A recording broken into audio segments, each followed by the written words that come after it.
তুই ননস, তোর বিয়ে হয়ে গেছে, তুই হায়ের ঘর সামলাইবি। তুই ননদ, তোর হাঙ্গা হয়ে যাইব, তুই দুদিন পরে হায়ের বাড়ি যাইবি, ওই প্রস্তুতি নিবি। তুই কি লেগে বাপের বাড়িতে রাজনীতি করবি? কারণ কি? কারণ আমার শিয়াইতে আইসস?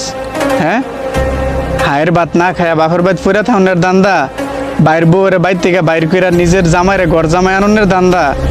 কারণ আমার শিয়াইস না, ঠিক আছে? তোর বাইর বউর যদি ভালা না ও, ঠিক আছে, তোর বাইরে তোর বউ বাইর বউর লিয়ে বাইতে বাইরে যাবো গা, ঠিক আছে? এরপরও কোনো পরের মেয়ের উপর অত্যাচার করিস না, ঠিক আছে? বুঝছস? আর তোর মা বাপের লেগে যদি তোর এত মায়া লাগে, তোর মা বাপের তোর হায়ের বাইত নিয়ে রাখ। তো ইশারে নিজে হইলে আরেক বেটার বাইত গিয়ে সিরা রানীর মতো থাকতে পারবা, আর আরেক বেটির জি যখন তোমার বাইত আইব তখন তুমি রাজনীতি করবা। এটা কোন দেশের নিয়ম?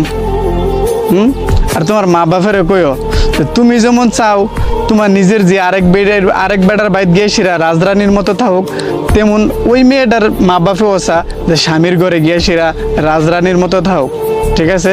তোরা মনে করস আমার বাপের বাইত আইছে, তার ইচ্ছা মতো করমু, ইচ্ছা মতো দিমু, ইচ্ছা মতো বুকমু, ইচ্ছা মতো অত্যাচার করমু।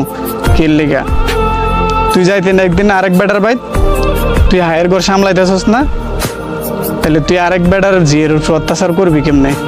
আরেক বেটার বউর উপর অত্যাচার করবি কেমনে? কারোর উপর অত্যাচার কইরা, ঠিক আছে, যে পরের মায়া আমার বন্যা, পরের মায়ের উপরে আমি অত্যাচার করে সে আমি সুখে থাকবো? কখনো না।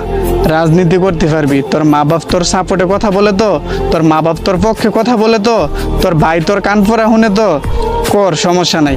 কিন্তু যেই মেয়েটার উপর অত্যাচার করতেছস না, ওই মেয়েটার অভিশাপ একদিন লাগবো, আর ওই অভিশাপে জৈলা পিরা সার খার হইবি, ঠিক আছে?